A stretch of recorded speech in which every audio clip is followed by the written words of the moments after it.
Hello guys. Hello guys. Is it audible? Hello guys. Yeah.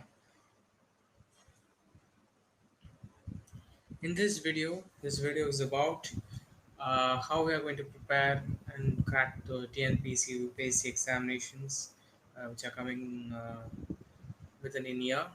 And now in TNPSC preparation based and UPSC preparation based, we in this channel we are going to post videos which are similar to TNPSC and UPSC. Not only TNPC, all state PSCs, SPSC and UPSC, whatever the syllabus similar to the TNPSC and UPSC, that we are going to post in this channel. Today we are going to start with the modern history. So history is a very important topic, and it scores around 25 questions in UPSC or TNPSC. Out of 200, around maximum of 25 questions you will get from history. In the history, you have two parts. One is three parts actually. It is ancient history, medieval history, modern history, and Tamil Nadu history. In that, we can divide all the four into two classifications. One is cultural history, that is ancient and medieval or cultural history. Another one is modern and regional history, that is modern history and Tamil Nadu history will comes into this category. So now in this video, we are going to focus on modern history. Modern history starts from 1757 to 1947. What is modern history? That is a very important one. Modern history is nothing but inclusion of yeah intuition, we say. Okay, intuition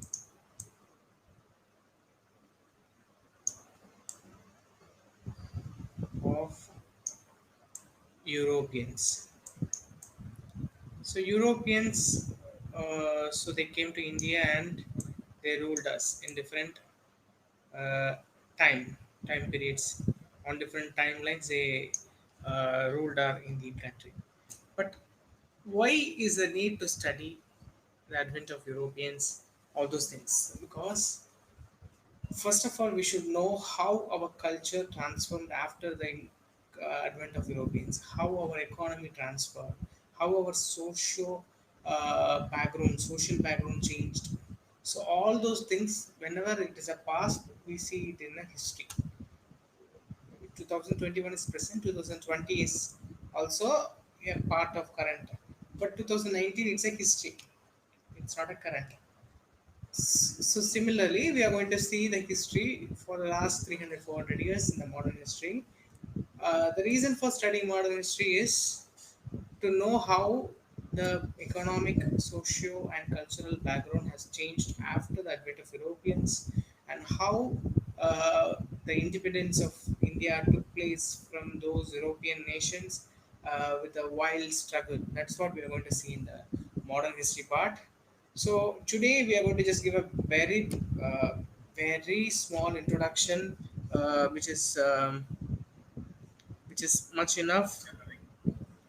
And this introduction we will have for another hour. Now, when it comes to Europeans, so first we should know who all came to India. That's a very important point that we have to know. So we should not. Europe is a continent, but from Europe many people came. We all know a person called British. Actually, Britain, England. So they came. Then I'm giving Portuguese. Okay, and we have a very own place in Chennai, near Chennai, that is Pondicherry. If you say Pondicherry, then all will tell it's French. Yeah, so French also came. Then Goa, when it comes to Goa, many will say Dutch. Yeah, Dutch also came. And another team came, that is from Danish or Denmark. Okay, so they also came to India. So British, So British played a major role. We all know British, Portuguese. If you see a movie called De Monte Colony, you can see Portuguese. Then French, Dutch. French means Pondicherry. Dutch and Danish. So these all people they come under.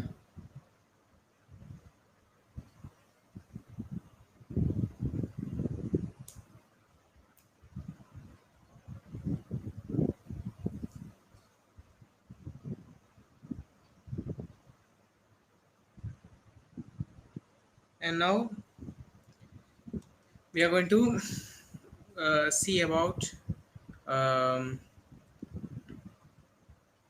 yeah, we are going to see about how the various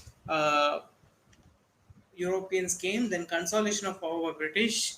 Consolidation of power by British, we will see in very later part only. Then revolt of 1857 also we will take some time.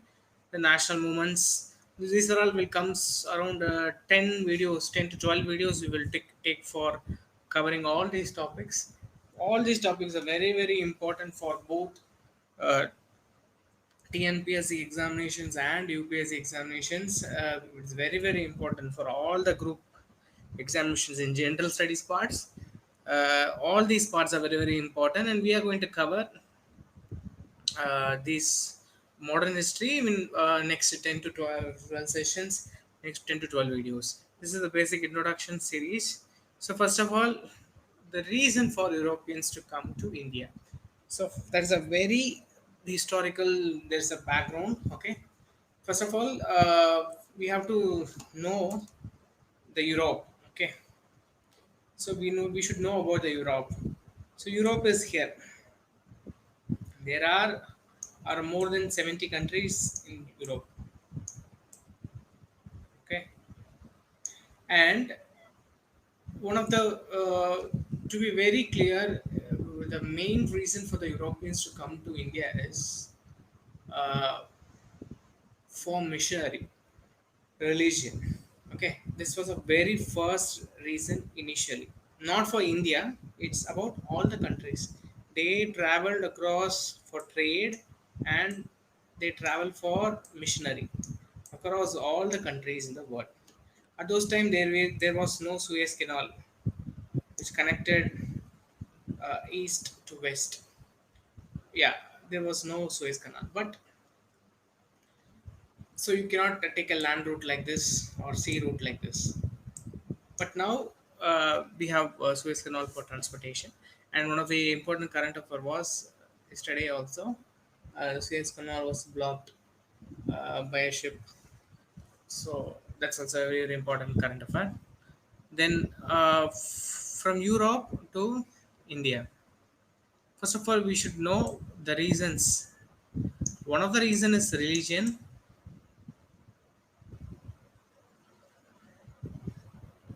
So religion is one of the important reasons. Another reason was it's not religion; it's meat preservative. Okay, the important food for all the European countries or West countries is meat. So they wanted to preserve their meat. So at those times they used to you have pepper and salt. These are the very two important ingredients for preserving their meat. So for these they need pepper. The peppers are costly in Europe. At that time, Europe's or Europe's trade were controlled by the Ottoman Turkeys. Ottoman Turkeys, including Egypt, Turkey, all those countries. Okay, so yeah, Kazakhstan, Pakistan, all those comes under. Then UAE, not current Pakistan, but at that time Pakistan was not a separate country. So current UAE, KSA, Kuwait, Qatar, all those countries they comes under Ottoman Turkeys, Arab countries. So those Arab traders, Arab merchants, they used to sell pepper and salt to the European countries. So they will sell for higher profit because The only revenue for those automatic countries are trade, not but trade only. But Europe, they need meat, mandatory, and they need preservatives. So pepper and salt is very very important for them, and they require those things. And very importantly, they started consuming the pepper and salt. Later, uh, for example, if the pepper and salt is not there, then they started going for Africa continent, but they were there also no. And not the main reason is not due to lack of pepper. The pepper is abundant in west, but the Arab traders has sold the pepper in high rates. Okay, and Muslims, those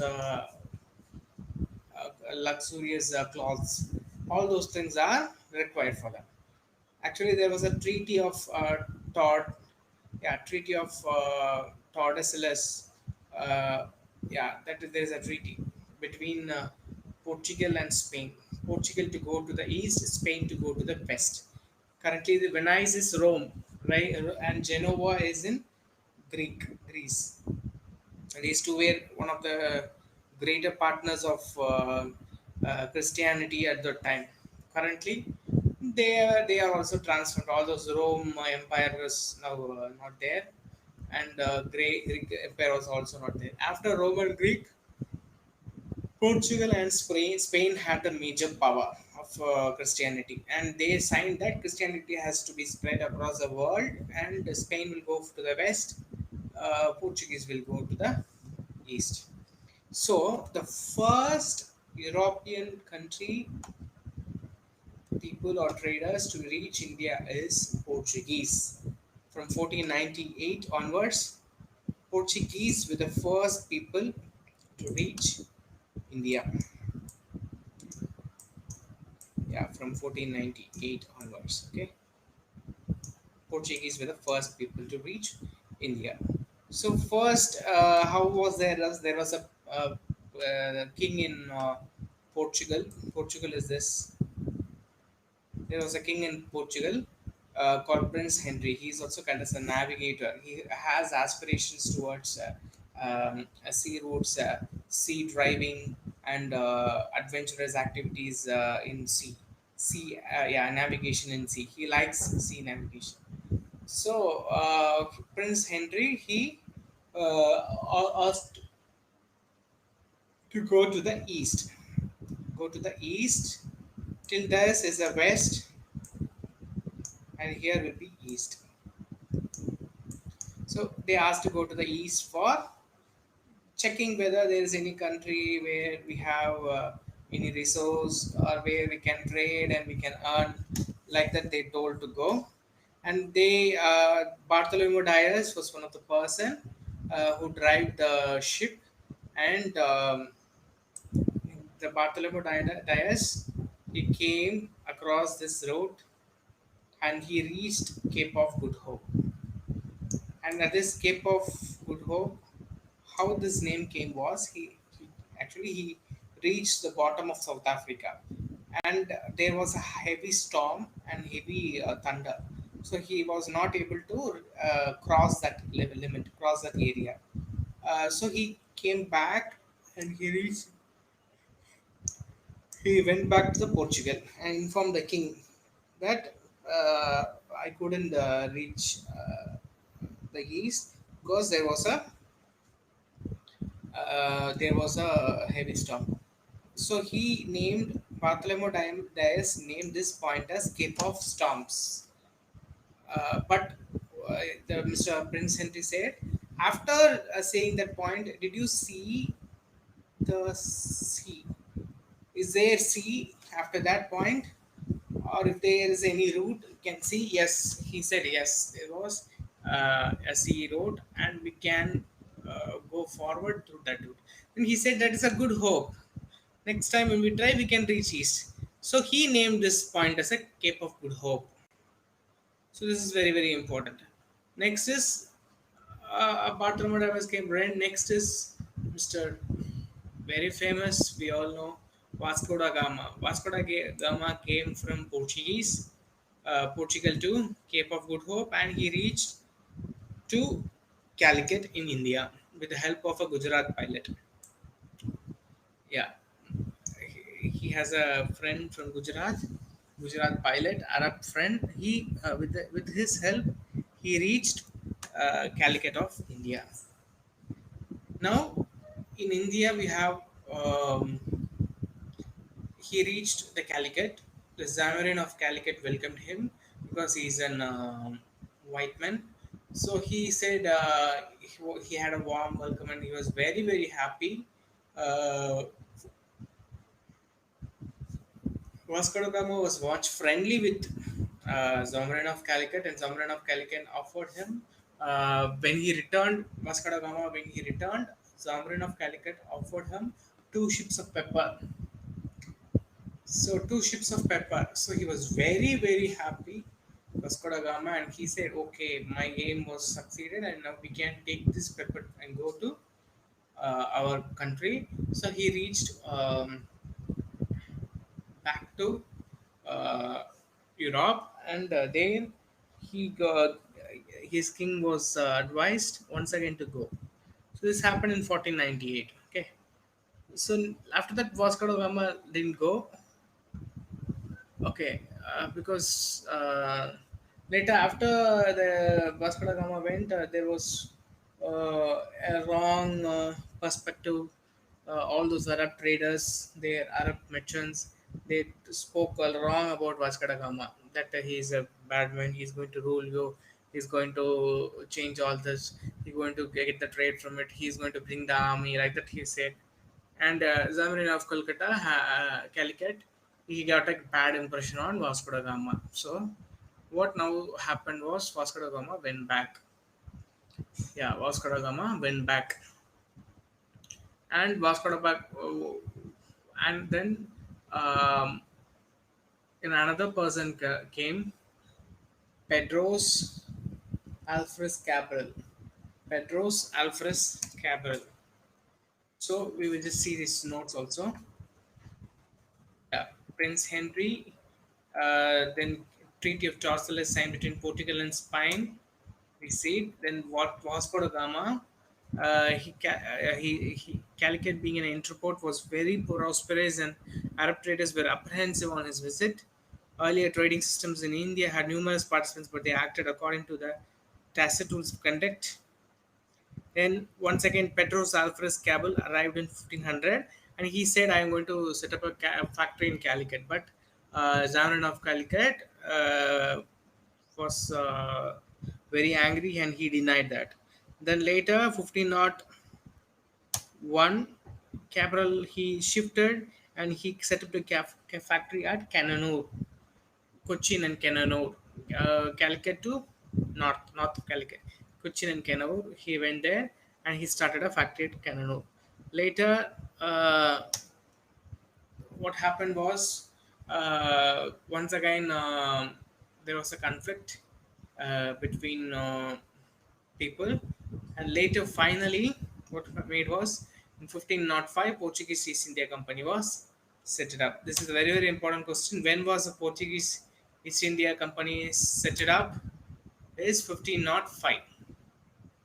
So it's a very, very important question which is usually asked in examinations. When was Portuguese East India Company set it up? Is 1505. Next comes at this time, so Mr. Port Manuel was the king. Okay, so yeah, it was Portuguese in the East India was a company was settled at Cananur, Cochin Cananur. And then after setting up a Portuguese East India Company, that definitely a person has to be appointed for taking care of that. 1501 again, Vasco da Gama came and he reached Kodinur to set up the factory. These are all local doubts. Later, 1505, Portuguese East India established, and a governor general was appointed for taking care of the Portuguese East India. So first governor general was Francis Cody Almeida. He's a governor general, and this governor general was 3 year term, 1505 to 1508. Then the next governor general 1508 to Lan. Then there's a long person. Nobody we will see later. Yeah. So this Portuguese, so they wanted this governor general had an aspiration, and he wanted to establish the real power of Portuguese, but he couldn't because later he had a very good he did very good initiatives to establish the Portuguese power in India, but he finally couldn't because there was an ego clash between the Arab merchants and Portuguese traders, and there was a fight between local tradesmen and Muslim tradesmen along with Portuguese India. So, and the Zamarin of Calcutta and the Egypt king Mamluk Arab king, he also fighted with Francisco de Almeida, and Francisco de Almeida was his son was killed first, and later he also resigned. This is his tenure. Very important perspective for the examination point of view. What he did was he brought the blue water policy. Very important question, frequently asked question. Blue water policy. Then we should in the Indian Ocean. Then is Francisco de Almeida part, who implemented is the next governor general only implemented. He didn't implement it. Okay, so 15. So Mr. Francisco de Almeida was a he brought the blue water policy, but blue water policy means the Indian Ocean is fully under the control of Portuguese. That is what called as blue water policy. Then the next governor general comes in the 1508. Yeah, this is a funny version. The same picture. This is which we got in books in Egypt books, where our we are portrayed when Zamarin of Calcutta and Francis Vasco da Gama met Zamarin of Calcutta. That picture is portrayed. This is an Indian version in our books, and this is Portuguese books where this sequence is described. Next comes Alfonso de Albuquerque. Alfonso de Albuquerque. He is the next successor of Francisco de Almeida, and he is a very important person because he is the only person who implemented blue water policy, and he uh, is the real founder of the Portuguese power in the East. So, real founder of the Portuguese power in the East is Alfonso de Albuquerque. Albuquerque is the real founder of Portuguese power in the East. Then next is he brought the permit system in the Indian Ocean. So whatever the ships crosses, either from Malabar or the ship crossing from Afghanistan, Pakistan, not Afghanistan, from UAE, from Ottoman Turkey areas, if the ships crossing from west to east in the Indian Ocean, then they have to get the permit clearance from Portuguese. They will collect money from those ships for crossing the ocean. That is called as permit system. So at that during Francisco de Almeida time itself, the navy power of the Portuguese was very strong. Started becoming strong. Alfonso de Albuquerque he expanded the navy very much and introduced the permit system. And another very important was he's one of the pioneer of a Sati system. He's a pioneer of Raja Mohan Rai because he's the first person who captured in the year 1510 he captured Goa from the Bijapur of Sultan. Okay, Sultan of Bijapur. Bijapur Sultan, he captured Goa in the year 1510, and in the same year he abolished Sati in the Goa territory. So it's a very important question: who abolished Sati in the Goa first? Who is the pioneer of Raja Ram Mohan Rai in Sati abolishment? Then it is Alfonso de Albuquerque, and So the Sultan of Bijapur captured.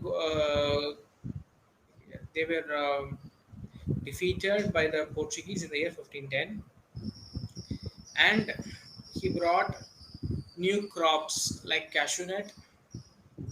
He brought crops like tobacco, coconut, better varieties of coconut, all those crops. So first tobacco inclusion to India or the South India is Portuguese. Okay, then he brought artisans, master craftsmen, besides traders rather than as home. What is this? Is before this there was no role called artisan. There was no role called master craftsman. Okay, that is not a role. Okay, okay. Now only after the Portuguese came, this uh, master craftsman, artisans, these kinds of roles and these kinds of advances came to India. Then the last Governor General of India, and this is the last topic for today. After completing the Portuguese Governor Generals, we will be moving on to um, Mughals, Mughal kings, and we will move on to some important topics in the next session, like Battle of Plassey, Battle of Buxar. All those topics we will cover in the next session. Okay. Now about Ninodi Kunha, uh, there was around 18 years where no governor general was appointed after Alfonso de Albuquerque. Then 1529, when Ninodi Kunha came and he shifted the headquarters from Cochin or Canada, Cochin to Goa. Portuguese East India Company headquarters was in Cochin. He transferred the headquarters from Cochin to Goa. The reason for transferring the headquarters from Cochin to Goa because the Goa, the influence of Portuguese in Goa became adverse, so they shifted. Then what actually happened was Goa is near Karnataka and Maharashtra and near Gujarat. All are nearby. Gujarat route, sea route, Goa is very close. So what happened was there is a king called Bahadur Shah in Goa, and he actually at this time only Babur contemporaries of this time was Babur Humayun. So Babur he fighted and there was a fight between Babur and the king of Gujarat Bahadur Shah. So he was very afraid that the Humayun would capture the Gujarat. Yeah, Humayun, yeah, is a Mughal king. Will be capturing the Gujarat. He has a very he had a very strong intuition, and he said he came to Ninodi Kunha and asked to help. That if you help me from Humayun, I will give you Basan and you to you. Basan and you, the Daman and you, all those near Gujarat and yeah, we have Union territories, right? Daman and Diu, Dagra, Nagar, Haveri, all those things, those places I will give you to you if you help and protect me from Humayun. The deal was perfect. But actually, for some personal reasons, when you see medieval history, the Humayun, without fighting, he will leave and go back to Afghanistan. Okay, his original place, he will go there. So Bahadur Shah is now safe. Now Ninodi Kanha came and give me Basin and you. What Bahadur Shah said, no, you didn't help me, only Humayun left the country, so I cannot give you. So they both had a meeting in a ship where Bahadur Shah was invited to have a tea. What Ninodi Kanha made is, he once again asked, give me Basin and you. Mr. Bahadur Shah refused, and Ninodi Kunha just that's all. He cut the head, took the knife, and that's all. Throw it in off. Now Bahadur Shah was killed, and Basanitiyu was occupied by Portuguese. So this is one of the event during Nodikanha period. It's 1534 and 36. Okay, yeah, these are all the influences where Portuguese, like Damundio, Dadra, Nagar Haveli, there are new names. Uh, this area, then Goa, these areas. These are all Portugal influences. Okay, and even Lakshadweep also, and Maldives also.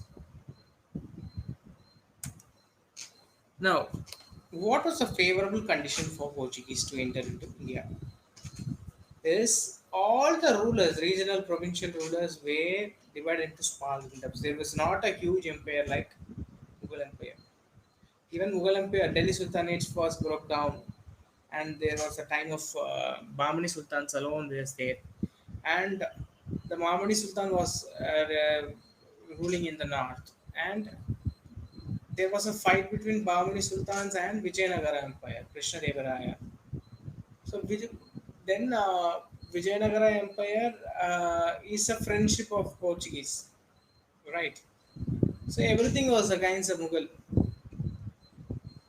and even Chinese didn't support us. Chinese kingdom said, "Don't." When the Portuguese they brought a policy, and they introduced the permit system in the Indian Ocean. What Chinese said is, "Don't place Chinese ship there." They doesn't wanted to have fight with Portuguese. There was a smooth relationship. Then Arab missions alone were against Portuguese, but they were also defeated because Portuguese had a very good navy power. So all the conditions were favorable to Portuguese, and yeah, cannon technology, ships, armors, all those were envoys. All those things were they were masters on that at those time. And last to leave India was also Portuguese. 1961 only Portuguese left India. Then how this Portuguese declined? That is also very very important. Yeah, this conversion of Christianity, uh, that itself became a bad or negative effect for them. What happened was there was this conversion of Christianity was very much strictly followed, and there was a aggression towards the public.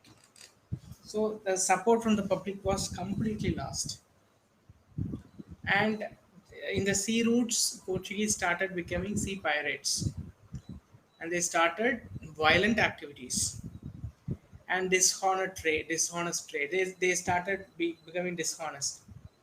You can see, even though they killed at the early time during Ninodi Kunha period, even though they killed Bagadur Shah, our king, they didn't occupy the entire Gujarat. They only took the Basin and Diu, which was under the contract. So it was honest. There was some kind of honest in business practice. But later, all those honest practices were stopped, and everything was dishonesty. And there was a powerful empire started in the west, that is British. The power of the British started increasing, and their friends, the fall of Vijayanagara, Battle of Talikota, 1623. Battle of Talikota. We have Battle of Talikota. After that itself, the Portuguese, 1683. Yeah, Talikota, Rakshasa Tangari. After that, Vijayanagara Empire fall. Battle of Talikota, 1565. So Vijayanagara, their friends were also felt. Then there was no hope for Portuguese to continue. So after that itself, the empire was uh, reduced, and their power was reduced. Portuguese power. Then later, the introduction of Chile in Brazil. So Brazil economy, they discovered Chile. So they wanted, okay, the chili can be used as a preservative, so we can move to chili from pepper. So they went there. This is what happened after the decline of Portuguese. This was a complete decline of Portuguese in India, and British was also powerful. British started powerful, and Dutch also started becoming powerful. So in the West, so British and Dutch, they found the same route, and they came to India. So British then later, British came to India. So this you'll see in the next session. So the session is over. Thank you, and we will continue to provide you more informations continuously. Thank you. Thank you so much.